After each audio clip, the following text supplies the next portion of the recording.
శ్రోతలందరికీ నమస్కారం. మన ఛానల్కు స్వాగతం.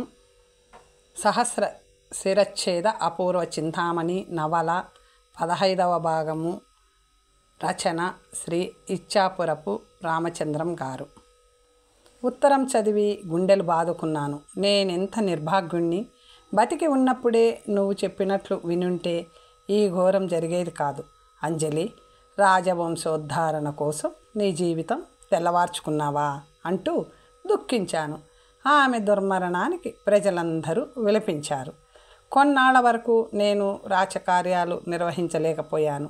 దేవి చిత్రపటాన్ని ముందు పెట్టుకొని గదిలోనే గడిపేవాడిని. మంత్రులు వాళ్ళు నాకు పిచ్చెక్కిపోతుందేమో అని భయపడ్డారు. స్వర్గంలో ఉన్న అంజలీదేవి ఆత్మకి శాంతి కలిగించవలసిన భారం, బాధ్యత నా తల మీద ఉన్నాయి. ఏ ఆశయం కోసం ఆమె బలవంతంగా కాలగర్భంలో కలిసిపోయిందో ఆ ఆశయాన్ని నెరవేర్చవలసిన బాధ్యత నా మీద ఉంది. తప్పదు. మంత్రులు, ఆత్మీయులు ఒత్తిడి చేయగా ధారానగరపు రాజకుమార్తె రూపసుందరిని నేను ద్వితీయ కళత్రంగా స్వీకరించవలసి వచ్చింది. నేనొక నిర్జీవ పదార్థంలా ఎవరో నడిపిస్తే నడవడం తప్ప ఇంకేమీ చేయలేకపోతున్నాను. రూపసుందరి పేరుకి తగినది విద్యలకి తక్కువ లేదు. ఆమె నన్ను చేరవచ్చినప్పుడల్లా అంజలీదేవి నా కళ్ళల్లో మెదిలేది. నా హృదయం కలత చెందేది.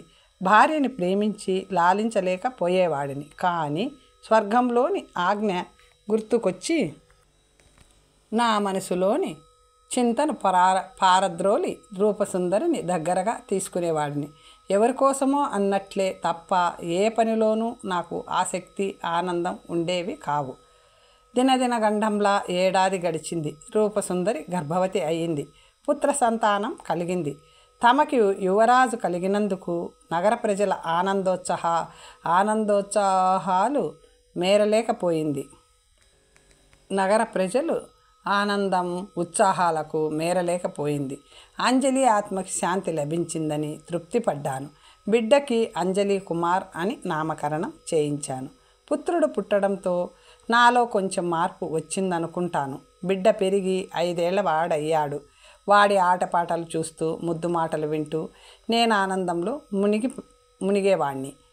రూపసుందరితో ఇంతకాలం గడిపినా ఆమె మనస్తత్వం కానీ, అభిరుచులు కానీ నేను తెలుసుకోలేదు. నా మానసిక ప్రవృత్తి కనుగుణంగానే ఆమె కూడా నడుచుకునేదనుకుంటాను. వారంలో 1-2 సార్లు తప్ప మేమిద్దరం కలుసుకుని మాట్లాడుకోవడం ఉండేది కాదు. ఇలా కొంతకాలం జరిగాక నేను ఒకనాడు రూపసుందరి మందిరానికి వెళ్ళి అంజలి కుమార్తో కొంచెంసేపు ఆడుకొని వచ్చేయబోతుంటే రూపసుందరి గదిలో నాకొక శంఖం కనిపించింది. ఇది ఎక్కడిది అడిగాను. ఏమో, పిల్లవాడు ఆడుకుందుకు ఎక్కడి నుంచైనా తెచ్చాడేమో, నాకు తెలియదు అని చెప్పడంలో ఆమె గొంతులో తడబాటు. అది నిజంగా పిల్లవాడు తెచ్చినదైతే ఆమెకెందుకు కంగారు? నాకు అనుమానం కలిగింది. ఇదెవరిది బాబు, నువ్వు తెచ్చావా అని శంఖం చూపించి అంజలి కుమార్ను అడిగాను. గడ్డం తాతయ్యది, నాది కాదు అన్నాడు వాడు వచ్చి రాని మాటలతో. గడ్డం తాత ఎవరు అని నేను వాడిని బుజ్జగిస్తూ అడిగాను. కానీ వాడు ఆటల సందడిలో నాకేమీ చెప్పకుండా పారిపోయాడు. వాడు అలా అంటాడేమిటి? గడ్డం తాత ఎవరు? రూపసుందరినే అడిగాను. ఆమె ముఖం చిట్లించుకొని, గడ్డం తాతయ్యలు, మీసాల తండ్రులు నాకెవరూ తెలీదు, వాణ్ణే అడగండి అంది. దీనిలో ఆమెకు కోపం తెప్పించేదేముందో నాకు తెలియలేదు. ఆ గడ్డం తాతయ్య విషయంలో ఏదో రహస్యం దాగుందేమో అనిపించింది నాకు. అప్పటికేమీ అనకుండా నా పనుల మీద నేను వెళ్ళిపోయాను. అయినా నేను ఆ విషయం గురించి ఆలోచిస్తూనే ఉన్నాను. పసిపిల్లల నోట అబద్ధాలు రావు. ఆ గడ్డం తాతయ్య ఎవరు? రూపసుందరికి అతని గురించి నా దగ్గర దాచవలసిన రహస్యం ఎందుకుంది? అదేమిటి? అదే ఆలోచనతో సాయంత్రం మళ్ళీ ఆమె మందిరానికి వెళ్ళాను. ఎప్పుడూ గెంతుతూ నాకెదురొచ్చే అంజలి కుమార్ నాకు ఆ వేళ అస్సలు కనపడనే లేదు. అంజలి కుమార్ ఎక్కడా? రూపసుందరిని అడిగాను. ఆటలకి ఎక్కడికి వెళ్ళాడో నాకు తెలియదు. నాకు నిత్యము రాణివాసానికి వెళ్ళే అలవాట్లేదు. అందుచేత ఆ వేళ నేను మళ్ళీ రావడం ఆమెకు ఆశ్చర్యం కలిగించి ఉంటుంది. ఈ వేళ రాజకార్యాలు అంత ఎక్కువగా లేవనుకుంటాను అంది. లేకపోలేదు, మనస్సు సరిగా లేక అంజలి కుమార్తో కొంచెంసేపు గడుపుదామనుకున్నాను. వాడితో ఆడుకుంటే మీకు కులాసగా ఉంటుందా అన్నది. ఉంటుంది అన్నాను. అవును, వాడితోనే, కానీ నాతో ఆడుకుంటే మీ మనసుకి కులాసాగా ఉండదు, నాకు తెలుసండి అన్నది. నేను ఆమె మాటలకి బదులు చెప్పకుండా పరిచారకులను పంపి పిల్లవాడు ఎక్కడున్నాడో పిలిపిస్తావా అన్నాను. ఆ పని మీరే చేయొచ్చుగా అంది. నాకు కోపం వచ్చింది. ఒక దాసిని పిలిచి పిల్లవాడిని తక్షణం తీసుకురమ్మన్నాను. ఆమె వెళ్ళింది. నేను అబ్బాయి కోసం ఎదురు చూస్తూ కూర్చున్నాను. చీకటి పడుతున్న దాసి రాలేదు. అంజలి కుమారు రాలేదు. నేను మరో పరిచారకను పంపాను. రాత్రి 9 పిల్లవాడు జాడ లేకపోవడంతో మనసు చెదిరి రూపసుందరి దగ్గరికి వెళ్ళాను. బిడ్డ రాలేదు, పరిచారిక కూడా రాలేదే, ఏమో మరి పిల్లవాడు ఎక్కడికి వెళ్ళుంటాడు? ఏమో, దుడుకు పిల్లాడు, 5 ఏళ్ళు నిండినాయో లేదో, కానీ అన్నీ అల్లరి పనులే, వాడికి ఎవరు చెప్పగలరు? చిన్నతనంలో అందరూ అంతే అన్నాను. మేము మాట్లాడుకుంటుంటే వెళ్ళిన పరిచారికలు 2 వచ్చారు. చిన్నబాబు గారు ఎక్కడా కనిపించలేదండి, తోటంతా గాలించాము. వాళ్ళు అలా చెప్పేసరికి నాకు కంగారెత్తింది. ఎప్పుడూ ఎక్కడికి వెళ్ళేవాడు కాదు, అదేమిటో ఇవ్వాలే అని పరిచారిక ఏదో చెప్పబోతుంటే రూపసుందరి ఆమెను వారించింది. వెళ్ళకపోవడం ఏమిటి నీ ముఖం? ఒక్కొక్కప్పుడు వాడింతే, ఎవరికి చెప్పకుండా చేయకుండా పోతాడు అంది. పరిచారిక మరి నోరెత్తలేదు. ఇంతకీ ఇప్పుడు బిడ్డ ఏమైపోయినట్లు గద్దించాను. ఎవరూ జవాబు చెప్పలేదు. వారి జవాబు కోసం నిరీక్షించి ప్రయోజనం లేదనిపించింది. వెంటనే ఒక పరిచారికను పంపి మంత్రిని రప్పించాను. మీరే స్వయంగా వెళ్ళి పిల్లవాడిని వెతికి తీసుకొస్తే బాగుంటుందేమో అని రూపసుందరి అంటుంటే నేను అది సమంజసంగానే ఉందని బయలుదేరబోతుంటే 2 భటులతో వచ్చాడు మంత్రి. జరిగినదంతా నేను అతనికి విశదీకరించాను. విని, అయ్యా ప్రభు, మేమంతా ఎందుకున్నాం? ఇంత చిన్న పనికి తమరు బయలుదేరాలా? స్థిమితపడండి, సమర్థులైన వారిని పంపించి నగరమంతా గాలింప చేస్తాను. నేను కూడా వెళ్ళి యువరాజు గారిని వెతికి తీసుకొస్తాను అన్నాడు. వెంటనే బయలుదేరాడు. నా హృదయం ఎందుకో కీడు శంకిస్తుంది. ఆలోచనలను అరికట్టుకోవాలని విఫల ప్రయత్నం చేయసాగాను. భోజనానికి లేవవలసిందని రూపసుందరి 2-3 పర్యాయాలు హెచ్చరించింది. చిరంజీవి కళ్ళబడే వరకు నా నోటికేమీ పోదని నిరాకరించాను. నగారా 12 కొట్టింది. మంత్రి కానీ మరెవరు కానీ నాకు బిడ్డ సమాచారం చెప్పడానికి రాలేదు. తల్లి ప్రాణం రూపసుందరి ఇంకా ఎంత ఆత్రత పడుతుందో, లోతు గుండె కనుక బయటపడడం లేదనుకున్నాను. 1 గంట కాబోతుంది. ఎవరో మెల్లగా నడిచి వస్తున్నట్లు అలికిడి కావడంతో చిరంజీవిని తీసుకొని ఎవరైనా వస్తున్నారేమో అని పరీక్షగా చూశాను. అతనెవరో గడ్డంతో బైరాగిలా కనిపించాడు, కానీ సగం దూరంలో మాయమయ్యాడు. 4 అడుగులు ముందు వేసి చూశాను, ఎవ్వరూ కనిపించలేదు. ద్వారం దాకా వెళ్ళి కావలివారిని అడిగాను. ద్వారం ద్వారా ఎవరూ లోపలికి రాలేదన్నారు. నేను యథాస్థానానికి వచ్చేశాను.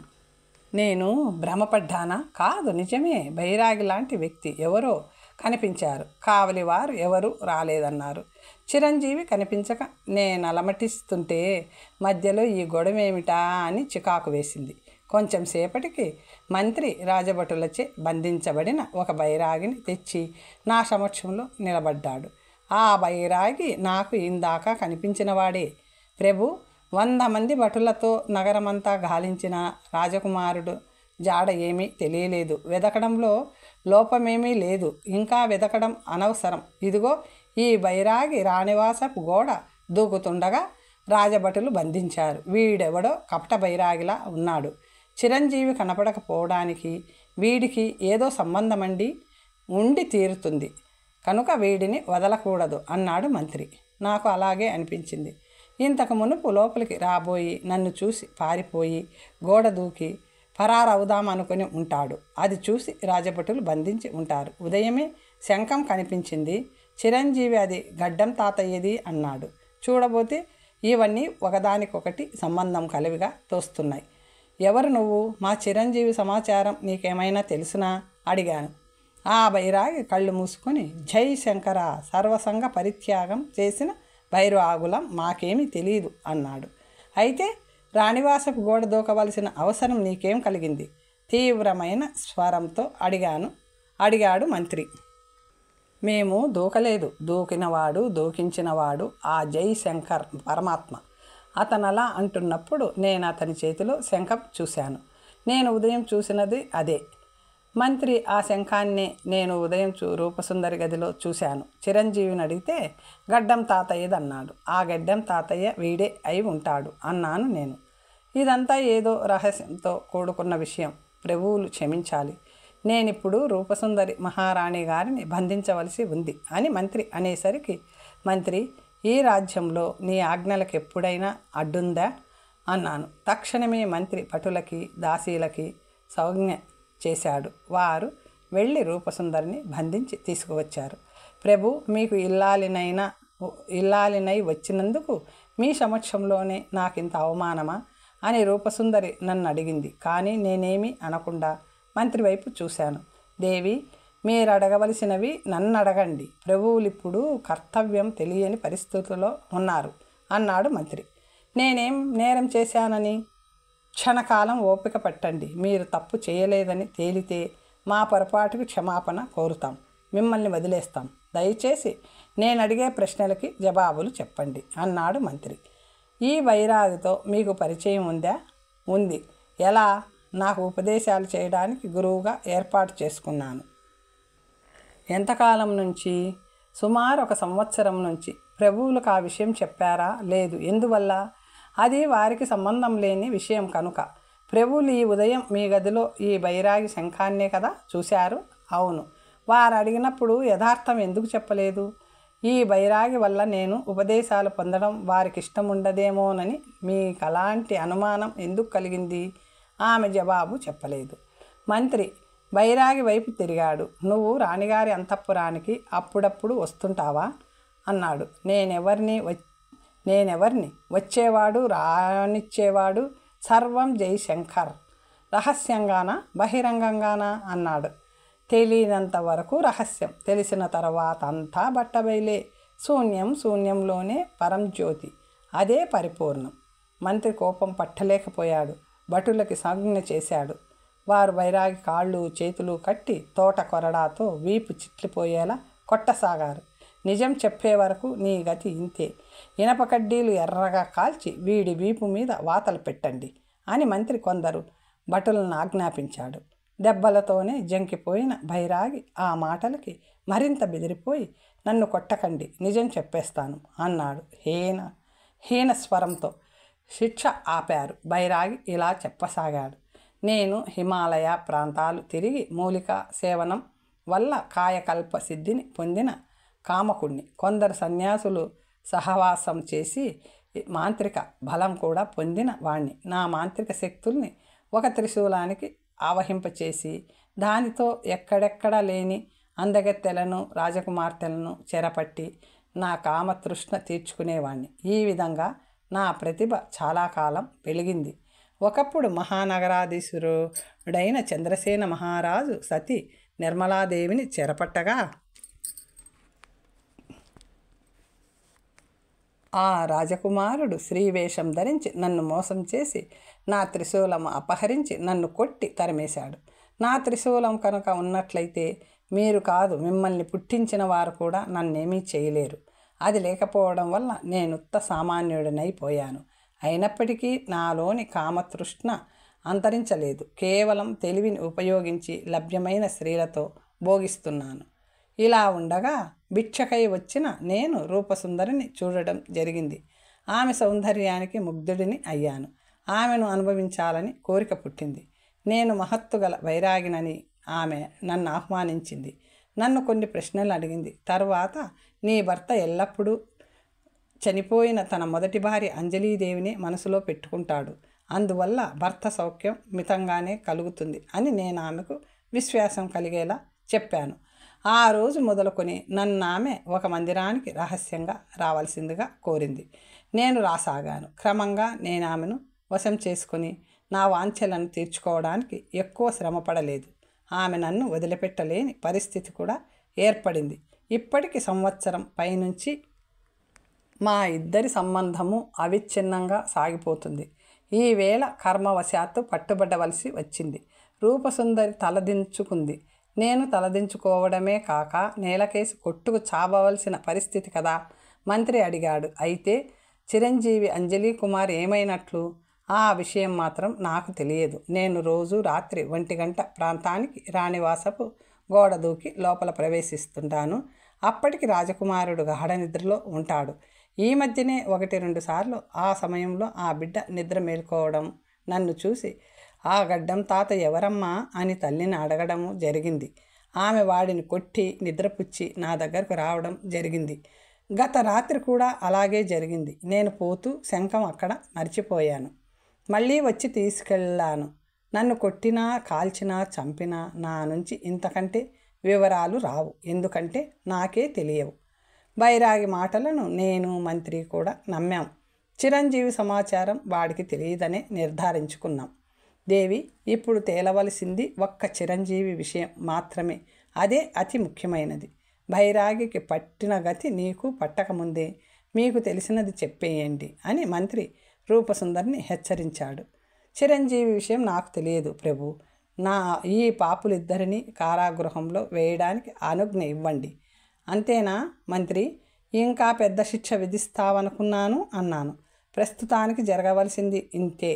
చిరంజీవి విషయం నాకేమీ తెలియదని నమ్మితే నన్ను బంధించడం అనవసరం కదా ప్రభు అడిగాడు కపట బైరాగి.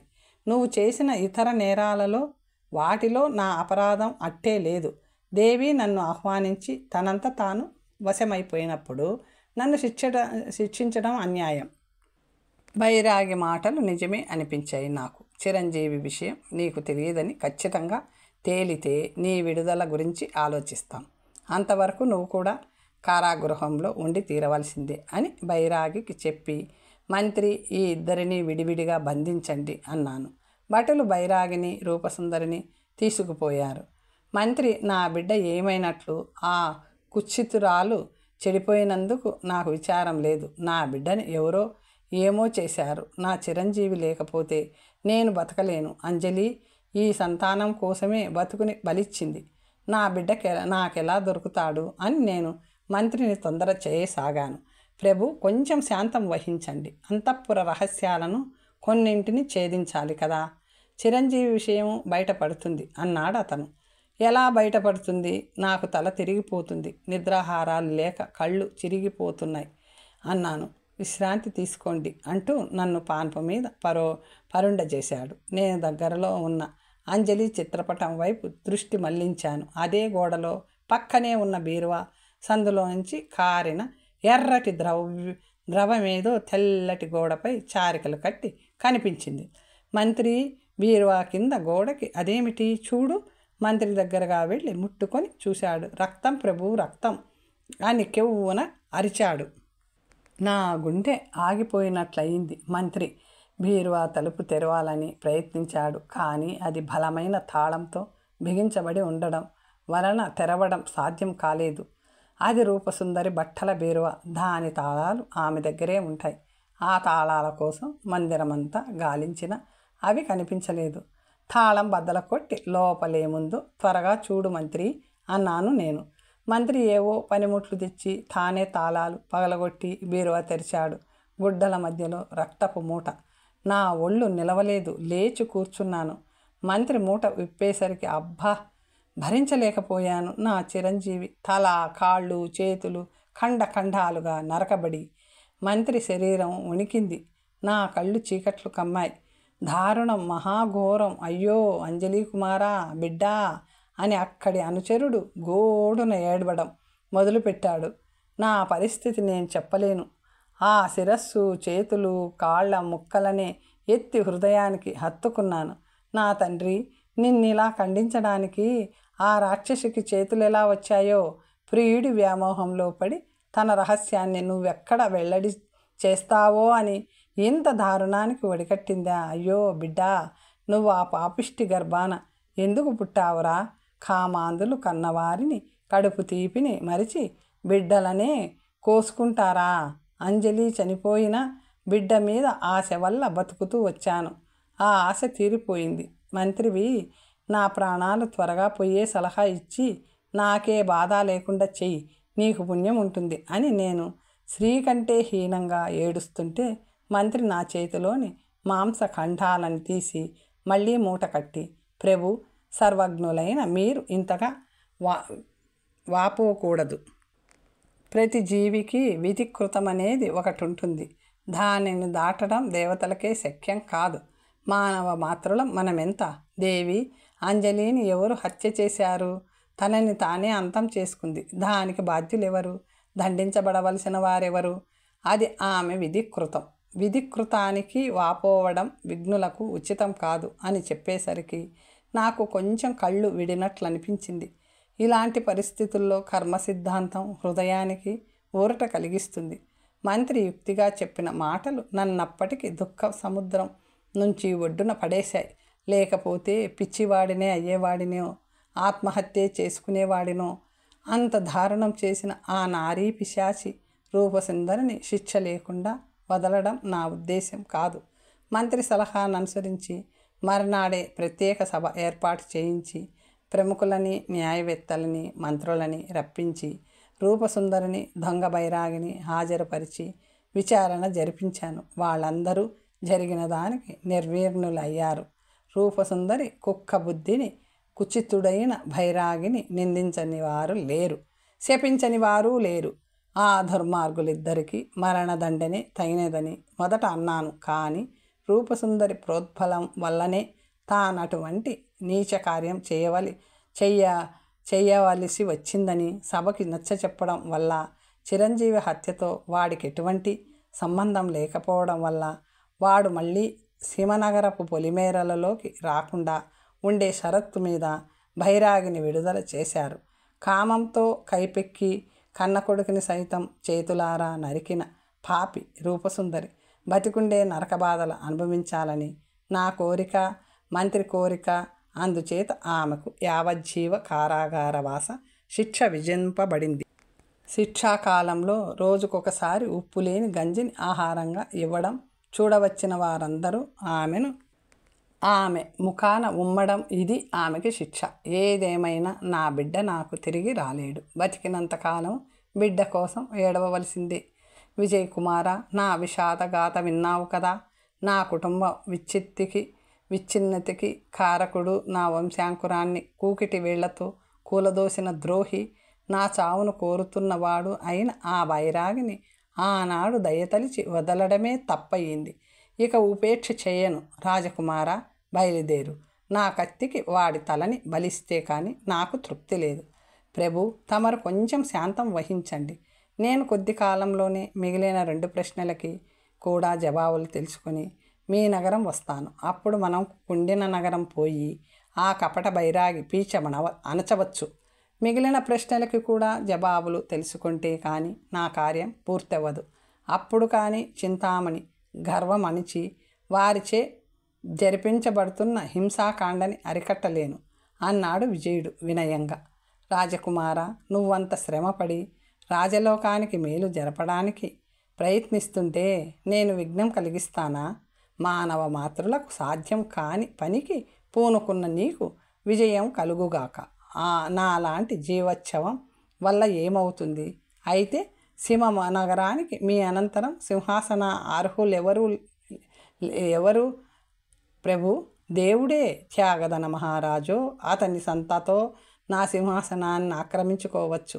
నీ మూలాన నా ప్రాణప్రదమైన పంచకళ్యాణి మళ్ళీ నాకు దక్కింది. కానీ లేకుంటే ఎన్నాళ్ళో యుద్ధము, ఎంతో జననష్టము, నాకు మరెంతో మనస్తాపము మిగిలేది. రాజకుమార, నీ ఉపకారం జన్మలో మరవను. మహారాజా, ఈ సందర్భంలో నాదొక మనవి. లోకంలో అనేక మంది ప్రజలు కూడు గుడ్డలకి కరువు పడి ఉన్నారు. పాలకులు భోగలాలసులై ఆ ప్రజల ఇబ్బందులని గమనించడం లేదని నేను ఊహిస్తున్నాను. నీ ఊహ యథార్థమే. అందుకే నా రాజ్యంలో ఏదైనా ప్రజాహిత కార్యం జరపాలని నేను అనుకుంటున్నాను అన్నాడు రాజు. సంతోషం. నేను మనవి చేయదలుచుకున్నది అదే. ప్రపంచమంతటా ప్రజాప్రభుత్వాలు నెలకొల్పవలసిన ఆవశ్యకత ఎంతైనా ఉంది. ప్రభుత్వము ప్రజల కోసం, ప్రభుత్వం ప్రజలది, ప్రజలే ప్రభువులు అన్న సిద్ధాంతం మీద తమరు పరిపాలన విధానాన్ని ప్రజలకు స్వాధీనం చేస్తే ముందు ప్రజాప్రభుత్వాలు నెలకొల్పేవారికి తమరు ఆదర్శం కావచ్చు. అలాగే విజయకుమార, నా మనసెరిగి మహా చక్కని సలహా ఇచ్చావు. నాకు భోగ భాగ్యాల మీద కానీ రాజ్య సంపద మీద కానీ ఎటువంటి వ్యామోహము లేదు. పై రాజులెవరో వచ్చి రాజ్యం ఆక్రమించుకోవడం కంటే నా ప్రజలే ఈ సంపదలను అనుభవించడం నాకు సంతోషంగా ఉంటుంది. దయచేసి నువ్వే ఆ ఏర్పాట్లు చూడు.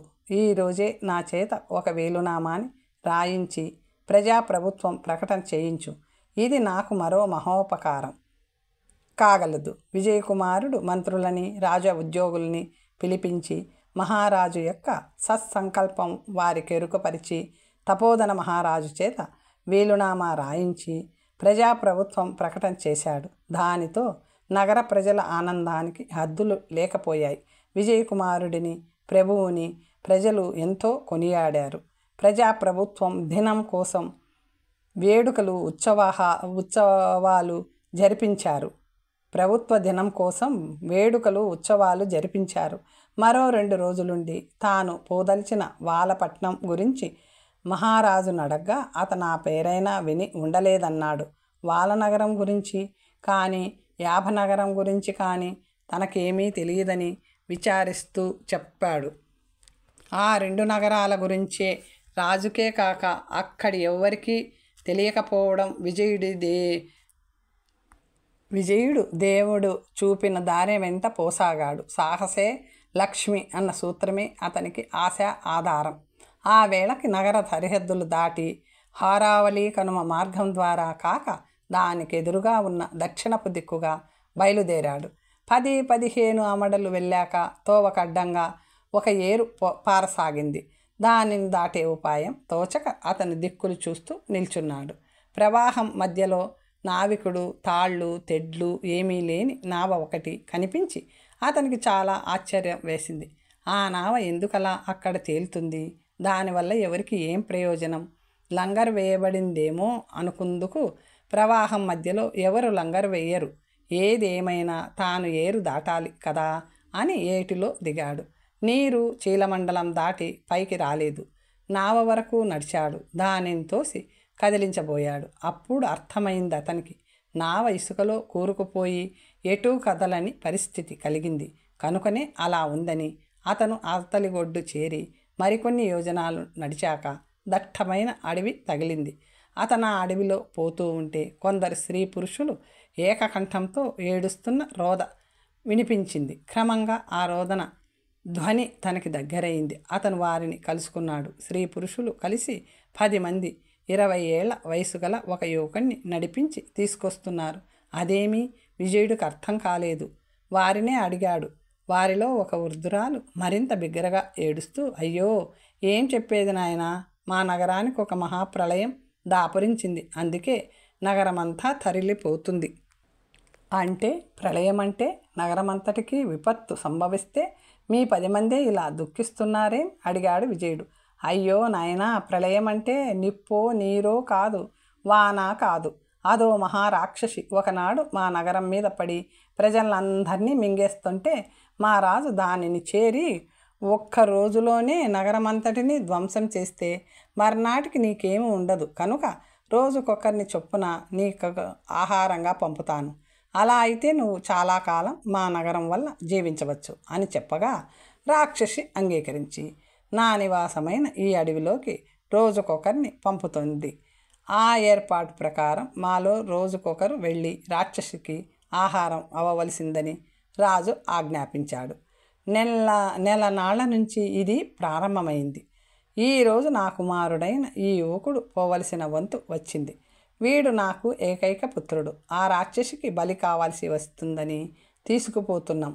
వీళ్ళందరూ ఆత్మీయులు, అందుకే ఈ ఏడుపులు అని చెప్పిందా వృద్ధురాలు. వెనక ముందు తేడాగా మీరందరూ రాక్షసికి ఆహారం కావలసిందే కదా అడిగాడు విజయుడు. అవును నాయనా, వంతుల వారీగా నగరవాసులందరూ రాక్షసికి ఆహారం కావలసిందే. అటువంటిప్పుడు ఈ యువకుడి గురించి విచారించడం ఎందుకు? రేపు మీ గతి ఇంతేగా అన్నాడు విజయుడు. మేము మా వంతు వచ్చే వరకు బతుకుతాం. వీడి ఆయువు ఈ రోజుతో సరికదా అన్నారు. ఎంత అమాయకులు! రోజులు తేడాగా అందరూ రాక్షసికి ఆహారం కాబోతూ ముందు పోయేవారి గురించి వెనకవారు దుఃఖించడమా? సరే, నగరంలోని ప్రజలందరూ అయిపోయాక మీ రాజు కూడా ఒకనాడు ఆ రాక్షసికి ఆహారం కావలసిందే కదా అన్నాడు విజయుడు. ఏమో నాయనా, అదెవరమూ అడగలేదు. మహారాజు వంతు ఆఖరు కనుక ఎక్కువ రోజులు వ్యవధి ఉంటుంది కదా. ఆ రాక్షసి ఎక్కడుంటుంది? ఈ అడవికి ఎడమ పక్కన వెళ్తే ఒక ఆమడ దూరంలో కాళికాలయం ఉంది. దాని వెనకనున్న పెద్ద వేప చెట్టు రాక్షసి నివాసం. సరిగా ఆహారం వేళకి చెట్టు దిగుతుంది. ఆ వేళ అక్కడ ఎవరూ లేకపోతే నగరం మీద పడుతుంది. అప్పటికే ఆలస్యమైంది. వస్తాం నాయనా అన్నది అవ్వ. తర్వాత కథ వచ్చే భాగంలో తెలుసుకుందాం. ఓం స్వస్తి.